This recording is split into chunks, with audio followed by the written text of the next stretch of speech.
No fim dos anos 70, o punk estilhaça regras, e de suas fissuras nascem grupos que querem muito mais que a revolta, querem experimentar.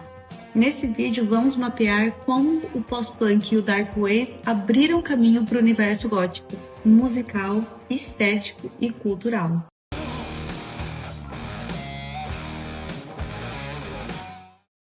E antes de mergulhar nessa viagem pela música sombria, já me segue aqui no Instagram, que virão muitas novidades legais por lá também. Depois do estouro do punk em 1977, que era rápido, cru e direto, muitos músicos começaram a sentir os limites desse estilo.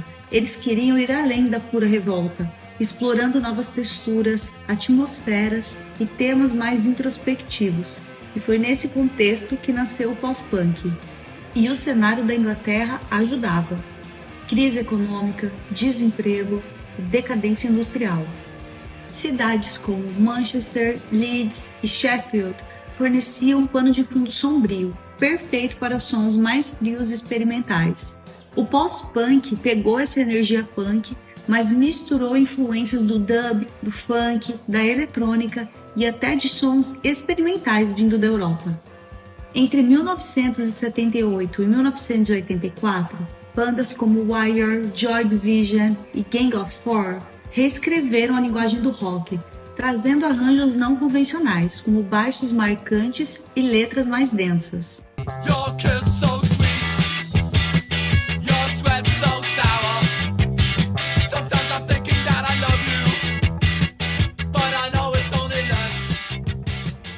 Outro nome essencial dessa virada é o Echo and the Bunnymen, que trouxe um pós-punk mais melódico e atmosférico, mesclando guitarras cristalinas e um lírico sombrio. Faixas como The Killing Moon são exemplos de como o gênero também podia soar grandioso e poético.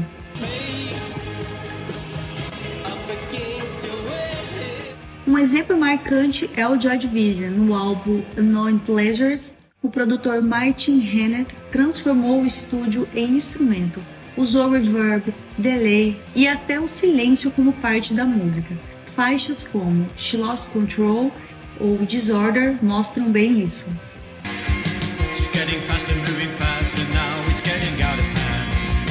A curiosidade é que muitos fãs estranharam, queriam algo mais sujo e agressivo e acharam que a produção estava limpando demais o som punk original. E isso irritava a própria banda, que sentia que a crueza se perdia. Após a morte de Ian Curtis, os membros do Joy Division formaram o New Order, que levou a melancolia pós-punk para as pistas de dança, misturando sintetizadores e batidas eletrônicas.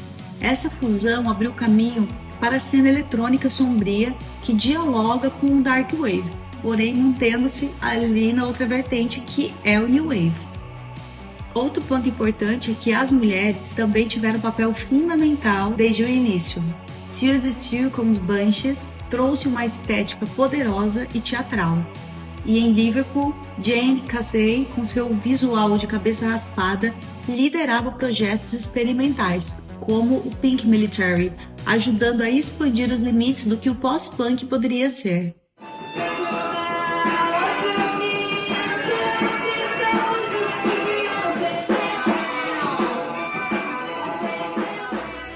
E no mesmo período, o The Smiths apareceu com uma sonoridade que fugia do peso sombrio, mas ainda refletia o espírito pós-punk, em letras melancólicas e existenciais. Morrissey e Moore criaram um som jangly e irônico, que mesmo não sendo dark, ajudou a moldar o clima alternativo dos anos 80. Em resumo, enquanto o punk simplificava, o pós-punk complicava. E foi justamente essa complexidade que abriu o caminho para sonoridades mais sombrias e introspectivas. E, portanto, é a base do que mais tarde se tornaria o gótico. Se o pós-punk trouxe complexidade e experimentação, o Dark Wave levou essa busca a outro nível. Músicas em tonalidades menores, introspectivas, que misturavam guitarras sombrias e sintetizadores. Suas raízes floresceram principalmente no Reino Unido, na Alemanha e na França. Enquanto o punk simplificava e o pós-punk expandia as possibilidades, O Dark Wave se dedicava a criar atmosferas com arranjos etéreos e eletrônicos que combinavam o frio da tecnologia com a melancolia humana. Com sintetizadores analógicos, caixas de ritmo e muito reverb, bandas criaram músicas quase oníricas. Os Cocteau Twins, por exemplo, tratavam a voz como instrumento, envolta em camadas de efeitos.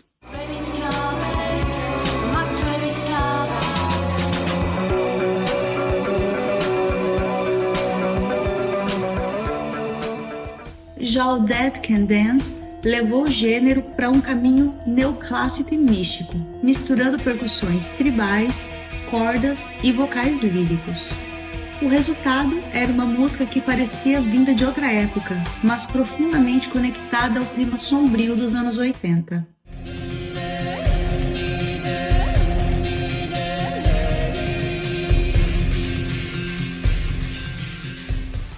Entre os nomes que marcaram esse período estão o Depeche Mode, que trouxe um lado eletrônico sombrio e melancólico ao mainstream, e o Clan of Xylox, um dos grupos mais associados diretamente à cena Dark Wave, unindo guitarras post-punk com atmosferas densas e sintetizadoras. Essas variações eletrônicas e ambientais não só expandiram o que se entendia como som sombrio, mas também pavimentaram o caminho para o gótico no sentido amplo.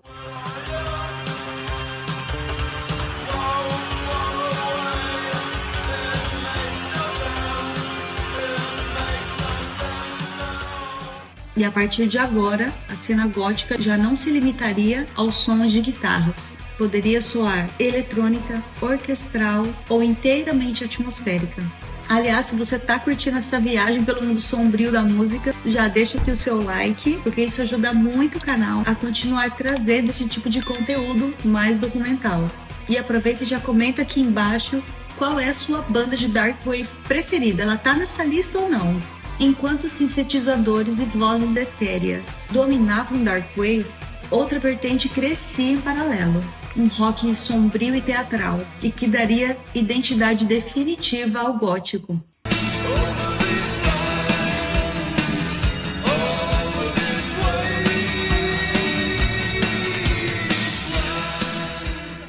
Quando pensamos em goth, logo vem à mente vozes dramáticas, guitarras longas e uma atmosfera quase fúnebre. Essa assinatura ganhou nome no final dos anos 70, quando Bauhaus lançou Bela Lugosi is Dead, gravada praticamente ao vivo em estúdio, com um baixo hipnótico e ecos de dub. A faixa é frequentemente citada como ponto de partida do gothic rock.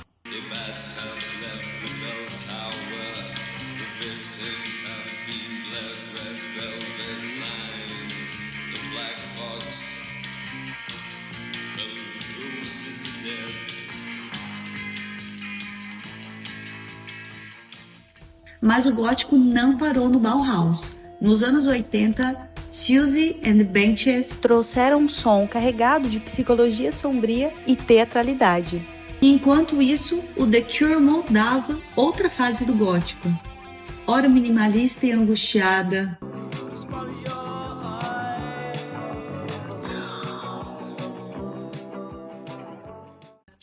ora pop e sombria,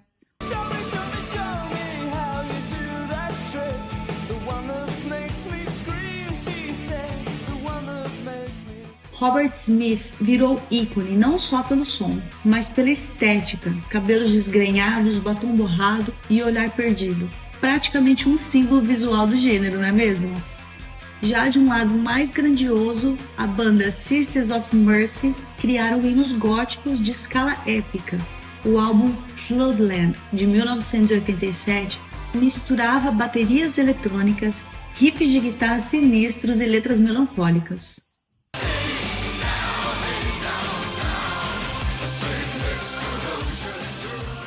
E o som não estava sozinho. Uma estética gótica inteira surgiu junto, consolidando-se no início dos anos 80. Afinal, já não era só música, era identidade. Roupas pretas, maquiagem contrastante, cabelos dramáticos, A iconografia vinha da literatura gótica, do cinema expressionista alemão e dos filmes de vampiro. O horror clássico, o romance sombrio e a teatralidade estavam todos presentes. Clubes como Batcave em Londres foram fundamentais para transformar música em subcultura, espaços onde moda, dança e atitude se encontravam. E enquanto isso, na Alemanha e na França, o Dark Wave seguia em paralelo, criando cenas locais com características próprias. Mais do que um estilo musical, o goth se tornou uma atitude, e a sua permanência até hoje vem justamente dessa combinação única de melancolia, romance e teatro. Do som ao visual, do clube à rua, o gótico continua ecoando como uma sombra elegante que nunca se dissipa. E para quem quiser mergulhar ainda mais, eu deixei fixada aqui nos primeiros comentários uma playlist com as minhas preferidas dessas 3 vertentes que exploramos aqui hoje. E agora eu quero ouvir de você. Você curtiu esse formato de vídeo mais documental? Então coloca aqui para mim nos comentários qual subgênero você gostaria que eu falasse nos próximos vídeos. E claro, compartilhe esse vídeo com aquele amigo que vive de preto e ama The Cure. Um grande abraço para vocês e até a próxima!